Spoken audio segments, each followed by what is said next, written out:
ಮೊಂಥಾ ಚಂಡಮಾರುತಕ್ಕೆ ಆಂಧ್ರ ಪ್ರದೇಶದಲ್ಲಿ ಇಬ್ಬರು ಬಲಿಯಾಗಿದ್ದಾರೆ. ನಂಬರ್ ಓವರ್ ಆಲ್ ನೋಡಿದ್ರೆ 2 ತುಂಬ ಕಡಿಮೆ ಬಂದಿದ್ದ ಪ್ರಮಾಣ ನೋಡಿದ್ರೆ. ಬಟ್ ಇಷ್ಟೆಲ್ಲ ನಮ್ಮ ಹತ್ರ ವ್ಯವಸ್ಥೆಗಳಿದ್ದಾಗ ಇಬ್ಬರು ಹೋಗ್ಬಿಟ್ರಲ್ಲ ಅಂತ ಬೇಜಾರು. ಬಟ್ ಆ ಇಬ್ಬರು ಯಾಕೆ ಹೋದ್ರು ಅಂತ ಗೊತ್ತಿಲ್ಲ. ಚಂಡಮಾರುತನೋ ಅಥವಾ ಅದರ ಕಾನ್ಸಿಕ್ವೆನ್ಷಿಯಲ್ ಪ್ರಾಬ್ಲಮ್ಸಲ್ಲಿ ಮರ ಬಿದ್ದು ಅಥವಾ ಗೋಡೆ ಬಿದ್ದು ಮತ್ತು ಅದರ ಫ್ಲೈಯಿಂಗ್ ಆಬ್ಜೆಕ್ಟ್ ಯಾವ್ದಾರು ಹೊಡೆದು ಬಿಟ್ಟು ಆ ಥರ ಏನಾರು ಆಗಿದೆಯಾ ಗೊತ್ತಿಲ್ಲ. ಕರಾವಳಿ ಭಾಗವಾದ ಮಚಲಿಪಟ್ಟಣ ಮತ್ತು ಕಳಿಂಗಪಟ್ಟಣದ ಮಧ್ಯೆ ಇದು ಅಪ್ಪಳಿಸಿದೆ. ಅಂದರೆ ದಟ್ ಇಸ್ ಲ್ಯಾಂಡ್ ಫಾಲ್. ಗಂಟೆಗೆ 110 ಕಿಲೋಮೀಟರ್ ವೇಗದಲ್ಲಿ ಗಾಳಿ ಬೀಸ್ತಾ ಇತ್ತು. ಈಗಲೂ ಸ್ವಲ್ಪ ಗಾಳಿ ಇದೆ.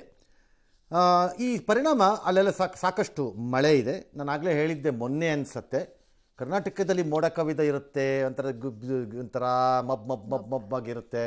ಬಟ್ ತುಂಬ ಮಳೆ ಆಗಲಿಕ್ಕಿಲ್ಲ. ಸಾಧಾರಣ ಆದರೆ ಆಗಬಹುದು ಅಂತ ಅಂದ್ಕೊಂಡ್ವಿ. ನಮ್ಗೆ ಆದಂಗಿಲ್ಲ ಮಳೆ ಆ ಥರ ದೊಡ್ಡದು ಯಾವುದುವೆ.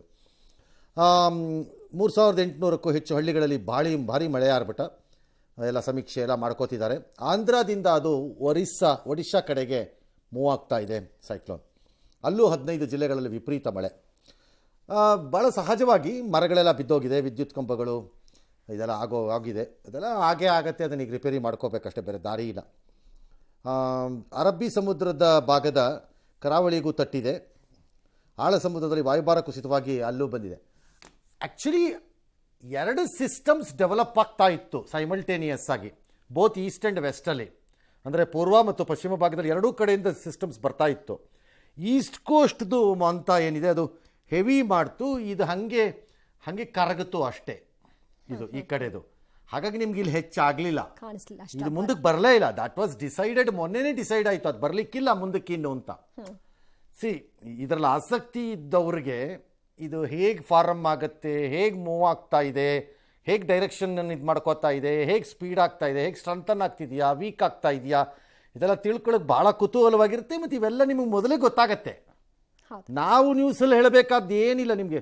At least 24 hours before you will know it. ಬೇಕಾರೆ ಇಂಟ್ರೆಸ್ಟ್ ಇದ್ದವ್ರು ತಿಳ್ಕೊಬೋದು ಇದನ್ನೆಲ್ಲ. ಸ್ಯಾಟಲೈಟ್ ಮ್ಯಾಪಿಂಗಲ್ಲಿ ನೋಡಿದ್ರೆ ನಮ್ಮದು ವೆಸ್ಟ್ ಕೋಸ್ಟಲ್ಲಿ ಬಂದಿದ್ದ ಸಿಸ್ಟಮ್ ಏನಾಯಿತು ಅದು ಹಾಗೆ ಡಿಸಪಿಯರ್ ಆಯಿತು ನಿಧಾನಕ್ಕೆ. ಅಂಥದ್ದು ದೊಡ್ಡ ಎಫೆಕ್ಟ್ ಇಲ್ಲ.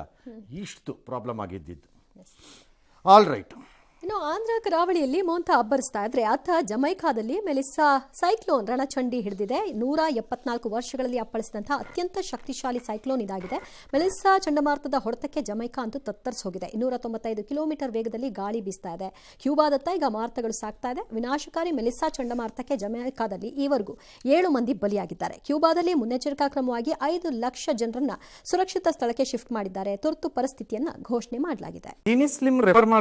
ಕಾರಣ ಏನಂದ್ರೆ ವೇಟ್ ಲಾಸ್ ಸಲುವಾಗಿ ನನ್ ಬಾಳ ಜನ ಕೇಳಿದ್ರು. ಫಸ್ಟ್ ನಾನ್ ತಗೊಂಡು ನನಗೆ ರಿಸಲ್ಟ್ ಬಂದ್ಮೇಲೆ ಆಮೇಲೆ ನಾನು ಜೀನಿ ಸ್ಲಿಮ್ ಇನ್ನೊಬ್ಬರಿಗೆ ಪ್ರಿಪೇರ್ ಮಾಡಿದ್. ಸುಸ್ತಾಗೋದು ಕಡಿಮೆ ಆಯ್ತು, ವೀಕ್ನೆಸ್ ಅದು ಏನೂ ಇಲ್ಲ, ಪೂರಾ ಹೆಲ್ದಿ ಅದೇನೆ. ವೇಟ್ ಜಾಸ್ತಿ ಇರೋರಲ್ಲಿ ಏನೇ ಡೌಟ್ ಇಲ್ಲದೆ 100% ಬಳಸಬಹುದು. ಪ್ರತಿದಿನ ನಮ್ಮ ಜೀನಿ ಸ್ಲಿಮ್ ನ ಯೂಸ್ ಮಾಡಿ ಯಾವುದೇ ಸೈಡ್ ಎಫೆಕ್ಟ್ ಇಲ್ದಂಗೆ ನೀವು ಸಣ್ಣ ಆಗ್ತೀರಾ. ಭೂಮಿಗೆ ಅಪಾಯ ಬಂದಿದೆ ಅಂತ ಇಟ್ಕೊಳ್ಳೋಣ. ಇಡೀ ಭೂಮಿಗೆ ಅಪಾಯ ಬಂದಿದೆ ಅಂತ ಇಟ್ಕೊಳ್ಳೋಣ. ಎಲ್ಲಿಗೆ ಶಿಫ್ಟ್ ಮಾಡ್ತೀರಿ ಜನರನ್ನ? ಎಲ್ಲಿಗೆ ಶಿಫ್ಟ್ ಮಾಡ್ತೀರಿ? ಭೂಮಿಗೆ ಅಪಾಯ ಬಂದಿದೆ, ಎಲ್ಲಿಗೆ ಶಿಫ್ಟ್ ಮಾಡೋದು? ಸೇಮ್ ಜಮೈಕಾ ಸ್ಥಿತಿ. Hole of Jamaica was covered under this storm.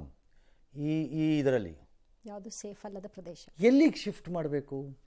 ಅದ್ರ ಒಳಗಡೆನಲ್ಲೇ ಇನ್ನೊಂದು ಕಡೆಗೆ ಶಿಫ್ಟ್ ಅಷ್ಟೇ. ಇನ್ನೆಲ್ಲ ಸ್ವಲ್ಪ better higher ground ಏರಿಯಾಸ್ಗೆ.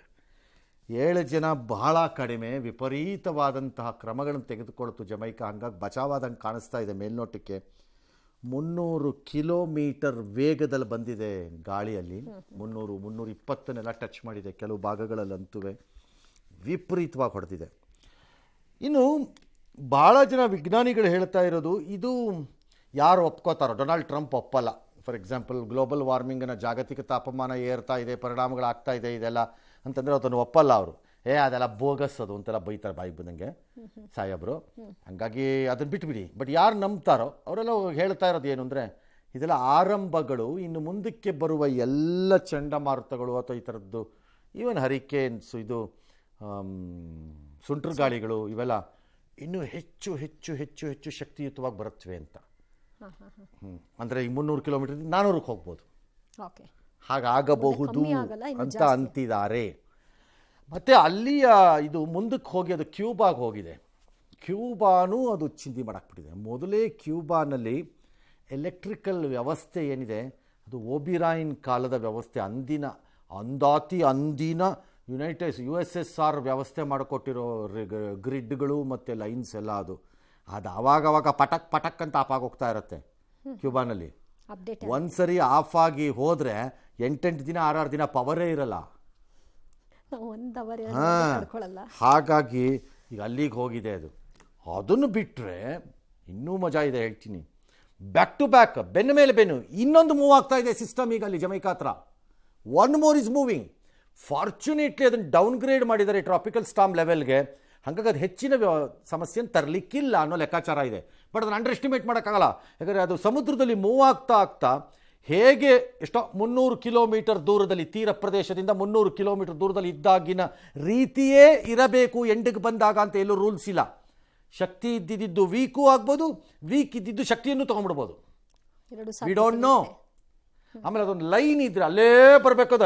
National highway 4 ಬರ್ತಾ ಇರಬೇಕದು. ಸುಮ್ಮನೆ ಅನ್ನೋಂಗಿಲ್ಲ ಅದು. ಅದು ಹೆಂಗೆ ಬೇಕಾದ್ರೂ ಟರ್ನ್ ಆಗುತ್ತದ. ಹಾಗಾಗಿ ಅಲ್ಲಿ ಇನ್ನೊಂದು ಸಿಸ್ಟಮ್ ಡೆವಲಪ್ ಆಗ್ತಾ ಇದೆ. ಈಗ ಅದೇನು ಮಾಡುತ್ತೋ ಗೊತ್ತಿಲ್ಲ. ಎಸ್.